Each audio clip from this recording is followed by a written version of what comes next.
A lawless town at the edge of civilization is a common trope in the lore of the Old West. The early frontier certainly had its share of far-out settlements that attracted all kinds of characters. In a way, the Old Northwest was the first Wild West. One of those settlements was Vincennes. It was officially founded in 1732 as part of New France, then passed to the British Empire in 1763, and finally the United States by 1779. Despite being passed from one empire to the next, it remained very much a French town.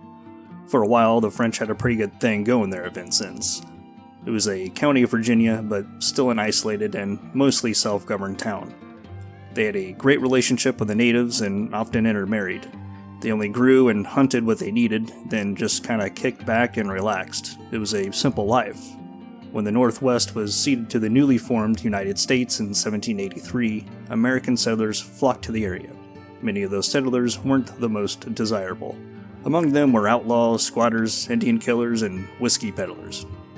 In early 1786, John Hardin, a Revolutionary War hero and reputed Indian killer, crossed the Ohio with a mounted Kentucky militia and attacked a friendly Piankeshaw village in the Wabash Valley. Some of the Piankeshaw men there actually supported the Patriots against the British, but Hardin didn't bother to ask or distinguish them from a Miami or Shawnee. The result of this raid would send a shockwave through the Wabash Valley and send native and settler relations in a downward spiral. In the spring and summer of 1786, Wabash Indians began attacking farms around Vincennes and boats along the river. One of these boats was carrying John Filson, Kentucky's first historian and the man who helped make Daniel Boone a household name. He made it to Vincennes alive but lost two of his companions. Filson provided some insight on what life was like in Vincennes in the mid-1780s in his writings. There seemed to be three factions in and around Vincennes: the French or French Canadians, the American settlers, and the Wabash Indians, specifically the Piankeshaw. These groups were once united by their disdain for the British occupiers, but now that the British were gone, they started to resent each other.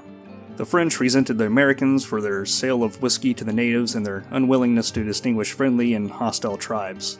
The American settlers thought the French were too passive and lacked any substantial political or economical ambition. The French were perfectly fine just keeping it simple. The Americans thought they'd become too much like the Indians. A French merchant named Jean-Marie Philippe Legras was the head of the local government in Vincennes, and was increasingly frustrated with the settlers. He tried to ban the sale of whiskey and even deport the settlers who lacked official documents, but these policies didn't really do much. Filson described the crisis in Vincennes as a dark cloud pregnant with innumerable evil. Later that spring, American militia, led by frontiersman Daniel Sullivan, went into present-day Illinois and attacked a Piankeshaw village along the Ombrah River. 3 Americans were killed along with an unknown number of natives. The Piankeshaw had enough and traveled north to the Vermilion River to gather reinforcements from the Wee and Miami. Over 400 warriors rode down the Wabash to Vincennes. When they arrived, they assured the French that they wouldn't be harmed, but the Americans, on the other hand, must prepare for death. Commandant Legras, bent on keeping the peace, counseled with the natives, and brought them generous gifts like tobacco and booze. The warriors called off the attack, but warned the settlers that they'll be back. They also made sure to shoot Daniel Sullivan's house and burn a few crops before they left. The settlers, with the help of John Filson, wrote a petition to the newly formed United States government requesting aid on the frontier. Keep in mind, this is the 1780s. There wasn't the same Congress as there is today. The Articles of Confederation was the supreme document, not the U.S. Constitution. In other words, there was a weak federal government and a dysfunctional Congress, and nothing was going to get done. Virginia Governor Patrick Henry authorized Kentucky to muster up a militia. It only made sense to appoint George Rogers Clark, who 7 years prior led a handful of militia to the northwest and captured Kaskaskia and Vincennes from the British without any support from the Continental Army. 2,000 men were called to Clarksville, across the river from Louisville. 1,200 militia were assigned to Clark, while 800 went to Clark's second-in-command, Benjamin Logan, who went on a side expedition against the Shawnee along the Ohio. Logan seemed to have gotten the better Kentuckians like Daniel Boone and Simon Kenton. Clark's force, on the other hand, was more quantity over quality. In September 1786, Clark's army followed the Buffalo Trace towards Vincennes. It didn't take long for him to realize that these men were not like the brave patriots he fought alongside during the Revolution. Many of the Kentuckians had already deserted, though it's hard to blame them. They were poorly supplied, and much of the cattle they brought with them went on a stampede and took off. And on top of that, the supply boats Clark sent ahead down the Ohio and up the Wabash were stalled by seasonal low water, and by the time they reached their destination, most of the food had spoiled. Clark's militia arrived in Vincennes as a bitter, hungry, angry, disorganized mob. He was able to recruit some of the French and American settlers there while they stuck around for about 10 days before they marched north to strike the Indians. Many of the citizens weren't too impressed with the greatest army yet assembled in the West. If this is the best Congress had to offer, then conquering the frontier was not going to be easy. 150 men stayed behind at Vincennes while the main force marched north up the Wabash River. The further north they went, the more men deserted. By the time they reached the mouth of the Vermilion River, mutiny was in the air. One man cried out, "Who's for home?"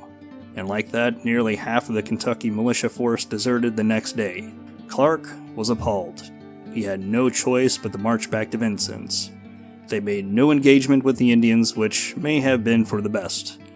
Further up the Wabash, the Miami Indians were waiting, and they meant business. This rabble of Kentuckians had no chance against them. If Clark continued on, he could have suffered a great loss up there along with St. Clair or George Custer. The mob of deserters made their way back to Vincennes, leaving tomahawk rights along the way, which was a frontier method of claiming unoccupied land by girdling a tree trunk. They trickled back down into town and essentially took the place over.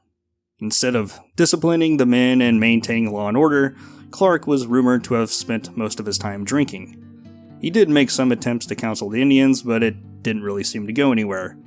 Clark accepted that he was getting older and out of touch with this up-and-coming generation of frontiersmen. Though he was only in his mid-30s, he was well past his prime. The Kentuckians started bullying and harassing the townspeople. Men were beaten and robbed, while women couldn't safely walk the streets alone. At one point, they even robbed some Spanish merchants, which created quite a scandal for Clark. Congress would have to later write an apology to the King of Spain because of this incident. The people of Vincennes, fearing for their lives, wrote yet another petition to Congress.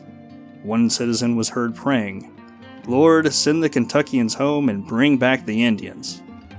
Congress responded in a timely manner for once, and the Secretary of War, Henry Knox, dispatched Colonel Josiah Harmer out of Ohio, followed by his second-in-command, John Francis Hamtramck, with an army of 1st U.S. regulars. They endured a long march along the Ohio River and then north through present-day Evansville, Indiana. The troops approached Vincennes in a battle formation in case the militia turned bandits decided to try anything. But at the sight of the approaching army, the Kentuckians scattered, like cockroaches out of the north side of Vincennes and into the countryside. The townspeople cheered Harmer's men as liberators. For months, they endured the no-good Kentuckians, and finally law and order was restored to Vincennes. Congress would later pass the Northwest Ordinance of 1787, with the intent of bringing some government structure to the Northwest Territory and pave the way for future settlement. Though the lower Wabash region was stabilized, the Northwest Indian War was just getting started. Mohawk leader Joseph Brant and Miami Chief Little Turtle rejected this right of conquest that the Americans believed in and formed a confederacy to resist any further expansion. George Rogers Clark's reputation as a leader was tarnished, and his career never really recovered. Luckily for him, he's not remembered for this failed expedition.